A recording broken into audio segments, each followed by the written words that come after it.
तो नमस्कार, आदाब, सत श्री अकाल। मेरे विश्रमा हाजिर हुए क्राइम की कहानी को लेकर। लेकिन आज की कहानी राजस्थान प्रदेश का एक जिला लगता है शाहपुरा, और इसी शाहपुरा जिले का एक थाना लगता है सक्करगढ़, और उसी थाना क्षेत्र की सच्ची घटना। दरअसल एक सरकारी स्कूल में एक शिक्षक होते हैं जिनका नाम होता है सागर तेली, उम्र 24 साल। जो सागर तेली जो शिक्षक होते हैं, अब इसी स्कूल में बच्चों को पढ़ाते थे हर रोज की तरह, और स्कूल में आते और फिर चले जाते थे। लेकिन अभी इसी गांव की एक लड़की इस स्कूल में पढ़ती थी जिसकी उम्र 13 से 14 साल थी। अब घर पे वो तैयार होके और आती, और फिर उसके मम्मी और पापा उसको तैयार करके भेज देते और स्कूल में पढ़ती। अब ये सब सिलसिला सब ठीक चल रहा था, पढ़ाई भी हो रही थी और ये शिक्षक भी पढ़ाते थे।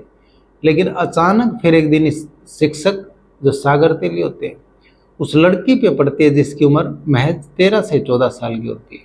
अब फिर उसके बाद इसके दिमाग में उसके प्रति अब कुछ गलत चल रहा था। अब लड़की इस चीज़ से बेखबर थी। अब लड़की अपने स्कूल आती और फिर पढ़ाई करके वापस घर चली जाती। अब उसको इन चीज़ों का पता नहीं था। अब सागर जैसे ही ये सब सोच रहा था कि इस लड़की से कैसे मैं मिलूं और अकेले में कैसे मेरी इससे बातचीत हो, क्योंकि अब जिस हिसाब से जिस स्कूल में पढ़ाता था उसमें बच्चे थे और बच्चों के सामने ये कुछ बात कर नहीं सकता था उससे। अब फिर वो लड़की की ये सोचता था कि इसको कहाँ पे बुलाऊं और कैसे इससे बातचीत करूं। अभी फिर उसने सोचा कि इस लड़की से अकेले में मिलता हूं। फिर एक दिन अब वो एक जो अलग सी जगह थी उसको चुनता है और फिर उसमें अपना मोबाइल फ़ोन कैमरा ऑन करके उसमें फिट कर देता है, और तभी इस लड़की को एकांत में बुलाता है किसी काम की वजह से। अब फिर वो लड़की वहाँ पे आती है और फिर उसके बाद अब उसके साथ ही अश्लील हरकतें करता है। अब लड़की उस चीज़ का शुरुआत में विरोध करती थी और फिर उसके बाद ये उसको धमकाता और फिर डराता। अब लड़की सहम गई थी कि शिक्षक के सामने उसकी हिम्मत नहीं थी बोलने की। अब फिर उसके साथ ये नाजायज़ संबंध बनाता है। अब उसके बाद ये रेप जैसी घटना को अंजाम देता है। अब फिर उसके बाद ये उसकी जो फिल्म बना लेता है। लेकिन अब वो लड़की घर जाके या बताती है किसी से कुछ कह पाती है, तो वो फिर उसको वो फिल्म दिखाता है और फिर वो फोटोग्राफ्स दिखाता है जो उसने उस मोबाइल में उतारे थे। तभी लड़की सहम जाती है, डर जाती है, और फिर ये भी कहता है कि तुम्हारी वीडियो वायरल कर दूंगा, तुम बदनाम हो जाओगी और किसी के मुंह दिखाने के लायक नहीं रहोगी। अब इस तरह का दबाव बनाता है। अब फिर उसी दौरान वो लड़की सोचती है कि आखिर मैं किसी को कुछ बताऊंगी तो मेरी घर तक बात जाएगी, उसके बाद घर वाले मेरे को मारेंगे पीटेंगे और फिर उसके बाद मेरी बदनामी भी होगी। तो घर वाली बातों को लेकर के वो लड़की डर जाती है। और फिर गली मोहल्ले में आपको पता है गांव में किस तरह से अब वो बच्ची दबाव में आ गई।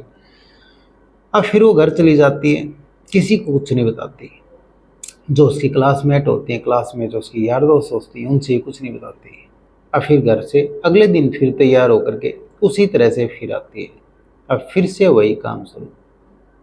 अब ऐसे चलते चलते जब उसका मन करता उस वीडियो के दबाव से अब फिर उसके साथ वो गलत संबंध बनाता। अब ये सिलसिला चलता रहा और फिर किसी का दबाव नहीं और किसी का खौफ नहीं, जिस हिसाब से उस सागर अपनी मनमानी करता उस लड़की के साथ जो 13 से 14 साल की लड़की होती है उसके साथ। अब फिर यूं चलते चलते 6 महीने बीत जाते हैं। अब लड़की भी किसी को कुछ नहीं बताती।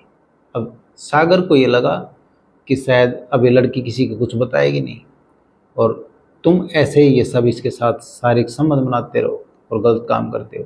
लेकिन वो कहते हैं जिस हिसाब से जो पाप का घड़ा होता है वो बढ़ता है तो एक दिन जरूर फूटता है। फिर कुछ ना कुछ सागर के साथ भी ऐसा ही होना था।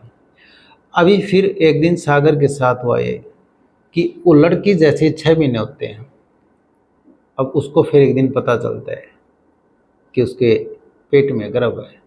अब उसके बाद फिर सागर के पैरों तले की ज़मीन खिसक जाती है। आखिर अब करूँ तो मैं क्या करूँ। अब सागर टेंशन में है। तभी फिर वो एक मेडिकल स्टोर से कुछ गोलियां लेता है जो गर्भ गिराने के लिए, जो गर्भपात की गोलियां होती हैं वो लेता है उस मेडिकल स्टोर से, और फिर उस लड़की को ला करके वो देता है और बोलता है ये ले लेना पानी के साथ। अब फिर उसके बाद वो ले लेती है। फिर उसके शरीर में कुछ पेट में हलचल हुई। अब तभी फिर 11 अक्टूबर 2023 को अब फिर उसके बाद घर पे अब अचानक उस लड़की के पेट में दर्द होता है तो फिर चीखती चिल्लाती है। अब फिर उसकी मम्मी और पापा को पता चलता है आखिर लड़की को हुआ तो हुआ क्या। अब उस बच्ची को जैसे ही जाजपुर मेडिकल में लेके जाते हैं, अब उसके बाद डॉक्टर बताते हैं कि तुम्हारी बेटी को गर्भपात हुआ है, इसके पेट में बच्चा था। अब फिर उसके बाद जिस हिसाब से उसके मम्मी और पापा ये बात सुनते हैं घर वाले, उनकी पैरों तले की ज़मीन खिसक जाती है। अब उसके बाद उनको समझ नहीं आ रहा आखिर मैं करूँ तो क्या करूँ। लेकिन अब फिर उसके बाद डॉक्टर जैसे ही ट्रीटमेंट करते हैं, फिर ये सक्करगढ़ थाने में जाके अब मुकदमा दर्ज करते हैं और ये बताते हैं कि डॉक्टर क्या ऐसे ऐसे हमारी बच्ची पढ़ाई करती थी, और जिस हिसाब से बच्ची ने जो सारा बताया और जिस हिसाब से उसकी मम्मी और पापा ने इससे पूछा आखिर ये कैसे हुआ, तब उसने सारे खुलासे किए। अब सक्करगढ़ की जो थाना प्रभारी होती हैं सरदा शर्मा, अब बच्ची का उन्होंने मेडिकल कराया और उसके बाद उसके बयान लिए और गंभीर धाराओं में मुकदमा दर्ज किया। अब जिस हिसाब से एक छोटी बच्ची 13 से 14 साल की एक सरकारी स्कूल में और पढ़ने के लिए जाती थी, लेकिन अब शिक्षक ही बन गया भक्षक। अब शायद उनके मम्मी पापा ने भी ऐसा शायद सपने भी नहीं सोचा होगा कि इस तरह से जो बच्ची सुबह से तैयार होके और स्कूल जाती थी हर रोज़ की तरह, लेकिन उनको क्या पता कि शिक्षक ही लड़की के साथ हर रोज़ रेप जैसी घटना को अंजाम देगा और फिर उसके बाद 6 महीने तक रेप करता है और किसी को पता भी नहीं चलता। लेकिन कमाल की बात ये, क्योंकि वहाँ पे स्टाफ भी है और फिर उसके साथ रेप करता और किसी को पता नहीं चला। लेकिन अभी पुलिस आरोपी की तलाश में है, आरोपी घर से फरार है। तो कहानी सुनाने का मतलब किसी का दिल दुखाना नहीं है, किसी की भावनाओं को ठेस पहुंचाना नहीं। ये कहानी सुनाने का मतलब आप सतर्क रहें, सावधान रहें। तो कैसे लगी आज की वीडियो कमेंट सेक्शन में ज़रूर बता दें और वीडियो को लाइक कर दें, चैनल को सब्सक्राइब कर दें, बेल आइकन को प्रेस कर दें ताकि हर वीडियो का नोटिफिकेशन आप तक पहुंचता रहे। जय हिंद, जय भारत।